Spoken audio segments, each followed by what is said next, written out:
Hello students. So today is the National Typewriter Day. It's a special occasion that embrace, encourage and share the knowledge about invention of typewriter.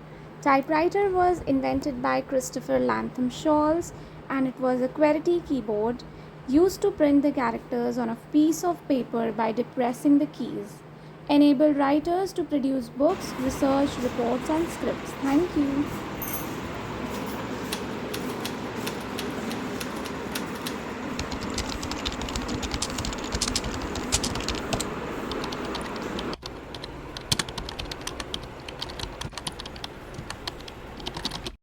Happy National Typewriter Day from Bal Bharati School. Thank you.